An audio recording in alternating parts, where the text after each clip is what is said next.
What I was trying to say in the previous level about the whole I wonder why self-destructed thing was I didn't actually get that line. And that's because it's kind of random what character banter lines you get. Sometimes different characters can say different things. I think it's because I was playing as the flight type, and if you're playing as a character, they'll never talk. So they have to put a lot of work into the dialogue because see, that line from her makes sense. Like a common explanation for why Amy and Sonic aren't together is that Sonic doesn't want Amy to get hurt, but isn't she already a target of Eggman because she's his friend anyways? I mean, how many times has Amy gotten kidnapped?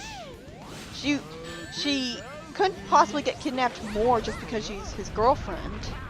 I think if that was the real reason for why Sonic was dating Amy, aside from that, I think he would realize that was a stupid excuse because she's his friend and she still gets kidnapped.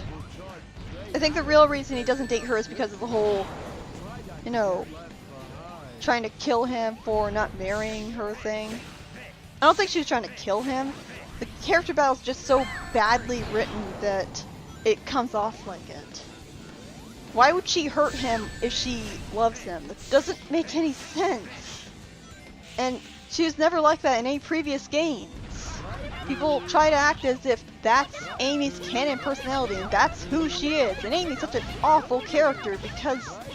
But she wasn't always flanderized like that. She was a good character in SA1.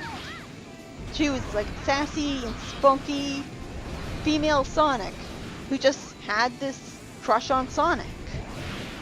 That wasn't her whole character. But yeah, another typo was that when you start out this boss fight, he says, "I will show you what real evil is." So he somehow knows he's evil. Okay, I think he's just saying to be intimidating. But anyways, the first line is actually subtitled, "I will show what real evil is," which isn't very good writing. A lot of the times, the script in this game will have typos and stuff, like leaving out words, but it doesn't really matter because, at the very least, there's no mistranslated lines that are spoken. But yeah, this is absolutely atrocious. This is easily the worst boss in the game. This is a boss that gets me actively aggravated just playing it. There's so many problems with it, I don't even know where to begin. First off, you can only attack him either with Team Blast or with the Thunder Shoot when he's in the circular arenas. You have to destroy the cannons in the Generation 3DS version of the fight, which is why I'm destroying them here. I'm not sure what the benefit to destroying them is. No, I just looked up the Team Blast meter. Destroying them doesn't seem to get you more Team Blast energy. I'm getting Team Blast energy because I'm doing the glitch. So what's the point of destroying the cannons? I mean, I guess the cannons do shoot at you, so there's that. But yeah, I hate so much about this boss. I hate the charge attack, especially if he charges at you while you've just hit a ramp and are flying over a bottomless pit. So he charges at you and he knocks you into the pit. Although thankfully that doesn't happen as often as you'd expect, because the thing is, if you get hit and you're over a pit, you can actually air dash in your stun animation. And in fact, even though you get a stun animation that knocks you onto the ground, you can actually air dash and jump out of it before it even ends. Why can't they do that in Generation 3DS? See, I air dashed in the stun animation, and that prevented me from getting knocked into the pit. Generations, take note. Because in Generations, if you get hit, you just lie down on the floor for a really long time. But the saving grace of this boss fight, although this boss fight is still terrible regardless, is that at the very least you can avoid staying in the stun animation for a really long time. And so that means that you can get a chance to get your rings back while before your Mercy Invincibility runs out. The problem is it's still very easy to die in this boss fight because you don't get your rings back in time while you're in your stun animation. and Mercy Invincibility because, well, I admit that the controls aren't perfect, and so it's kind of hard to precisely maneuver yourself slowly into the rings that you just dropped. That's mostly if you're playing as a speed character though. I'm sure if you switch to another character, it'll be fine. But I usually just play this boss fight as a speed character, because then I can just rush to the circular arenas faster. Like, there's multiple different ways of progressing through the boss arenas. Like the way to the circular arenas. I don't see the point of all these different ways. Like, it's just a confusing clusterfuck. There's tornado poles, but there's also ramps you can take. So what's the point? I really like that. It's a really funny line, and I especially love how he says that combined with the robot comically falling over and then exploding. But yeah, I just really hate that boss. I hate how it's a lot more difficult than it looks to dodge the waves of energy that come at you. It's just like with the Bio-Lizard's purple spears. They get generated so quickly that you have no time to react and determine whether you should jump or move to the side to avoid them. So it just feels really cheap constantly getting hit by the waves of energy while you're trying to run to the circular arena as fast as possible. And like there's all sorts of different, like there's you can punch the flick panels, but what's the point? Tell me you weren't scared. If it wasn't for us, you wouldn't have had a chance. Well, maybe you're right. Sonic is actually being humble for once. You too, Tails. This is all heartwarming and all, but the problem is that it's not as heartwarming as it could be because Sonic is never that nice to Knuckles. This is one of the only times in the entire franchise that Sonic actually thanked Knuckles for his help and showed him appreciation. And I guarantee you that he only did it because his little brother was right there. You'll notice that most of the times that Sonic is disrespectful to Knuckles, it's when Tails isn't actually in front of him. Like in Black Knight, when he's really rude to Knuckles and like calls him a knucklehead and stuff, and Tails isn't actually there.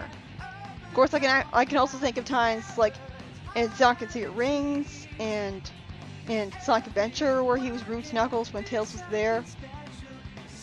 But still, it feels like he only thanked Knuckles because it's Sonic Heroes, and so it's a cheesy, feel-good Sonic game. So it doesn't actually feel genuine. I don't know why you can't just be appreciative of Knuckles in more games. Well, I guess he is the blue hedgehog with the attitude, but that doesn't mean he should be completely unsympathetic. Like, his characterization in this game, for the most part, it's very accurate. Like, the characterization is at its best because, well, most of the writing is in the dialogue and levels themselves.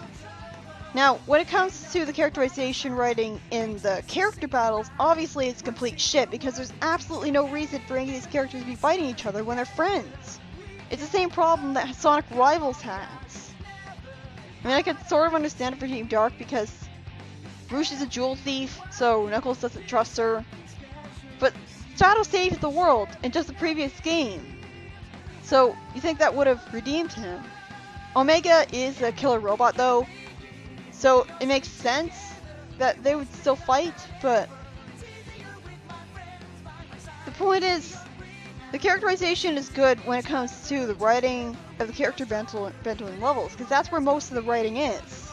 Most of the cutscenes in this game are short, unskippable, real-time cutscenes where you start out a zone. I don't know why they're unskippable, and you also can't skip the cutscenes that take place at the end of each team's story, which is really inconsistent because you can skip the intro cutscene just fine. So the same logic applying to not being able to skip the final cutscenes should apply to being able to not skip the intro cutscenes. I think all cutscenes should be skippable. That way it's best for replayability. I also don't get why, like, somehow beating the final level and beating the Egg Emperor, I guess the Egg Emperor had a self-destruct switch in it, and so destroying it actually pressed the button that destroyed the entire fleet of airships that Eggman was going to conquer the world with. I guess that's why all those ships blew up. And herein we get the biggest problem with this game. Oh, it's not really that big of a problem if you like the gameplay to begin with. I like the gameplay so much that I actually didn't mind having to play every story. Except for Team Chaotix, because they suck. I really don't think they should have been in the game, but we'll get to that in the next part. The point is, I think this game has the best form of padding of any Sonic game besides Generations with its fun missions, because it sticks to one good gameplay style throughout. So while it is stupid that you have to defeat all the difficulties to get the last story unlocked, and get all the Chaos Emeralds, which is why I couldn't unlock it myself. This is why I had to borrow footage for the last story. But the point is that, at the very least, it encourages you to get better at the game because you have to replay all the levels. And I appreciated that. I just can't understand why people would find it repetitive, even though it is different level design for each team. Which is good at least. So it makes you wonder why the different teams don't run into each other, they're all going through levels at the same time. Or if one team is ahead of all the other teams and so on, why don't they at least see them on the horizon? And why did Team Rose stop and wait? Because she somehow knew that Team Sonic would show up eventually. Because she must have been ahead of him because her level ended earlier. I don't know.